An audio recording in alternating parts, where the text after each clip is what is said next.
J'ai encore craqué, c'est reparti pour un petit book haul. Petit, oh, petit, on sait pas, mais c'est parti, let's go. Bon, on va commencer par ce que j'ai lu. Alors là, c'est pas de ma faute. Hein. Là, j'ai été obligée d'acheter un livre. Vous vous rendez compte? Oh là là, quel supplice. C'était pour le book club, on a vraiment fait du forcing pour lire Abyss, mais du coup on a choisi Abyss de C.S. Quill parce que beaucoup de filles dans le club l'avaient pas encore lu, dont moi, et il me faisait très très envie. Donc vous vous doutez bien, j'ai lu le 1, je pouvais pas m'arrêter, je suis allée choper le 2 direct. Hein. Et en plus je le savais, hein, parce que le jour où je l'ai acheté, j'étais en mode, je suis rentrée chez moi, j'étais en mode, j'aurais dû prendre le tome 2, je le sens. Mélanie, à chaque fois que t'as acheté le premier tome d'une duologie, tu t'en es voulu de pas avoir le deuxième sous la main. Bon, apparemment, on n'apprend jamais de ses erreurs, mais quelle dinguerie, une vraie dinguerie. J'ai pas encore fini le tome 2, mais je suis aux 3/4. Voilà, j'adore, je suis trop fan. C'est hyper addictif, c'est génial. Alors celui-ci, je l'ai pas acheté, on me l'a offert à la soirée de lancement de Saxus Romance. C'est Bourbon et mensonges de Victoria Wilder, et c'est ma prochaine lecture, j'ai trop hâte.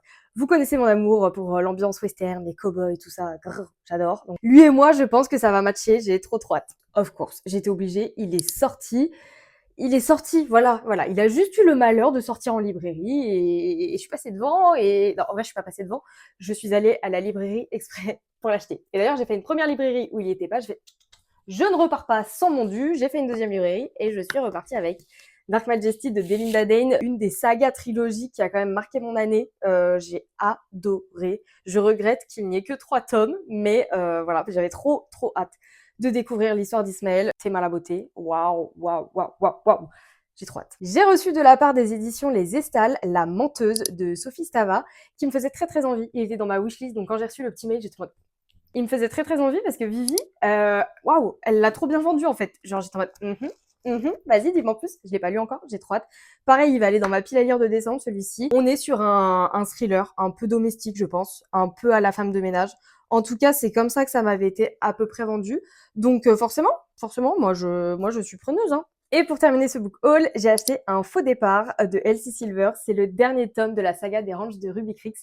Et déjà, il est trop beau, hein, voilà. Et j'adore cette saga. Autant, vraiment, je le répète à chaque fois, mais le tome 1, ça avait pas matché. Mais tous les autres tomes, mama, je me marie avec eux. Trop fan. Et vraiment, en plus, je trouve que c'est le plus joli de la collection. En violet, là, comme ça, il est vraiment trop joli. Tu veux un truc pas prise de tête, avec un super univers ranch cowboy, comme je te l'ai dit, et un truc un peu, tu vois, très réconfortant, qui te prend pas la tête. Je me répète là? Ouais, clairement. Bon, il te faut ça. Voilà, tout simplement. Moi, j'adore. C'est mes lectures un peu Madeleine de Proust que, que j'affectionne. Voilà, c'est tout pour mon book haul. N'hésite pas à toi me dire sur quoi tu as craqué ces derniers temps, même si t'es en no-buy, je le répéterai pas. Promis. Dis-moi tout, ça m'intéresse.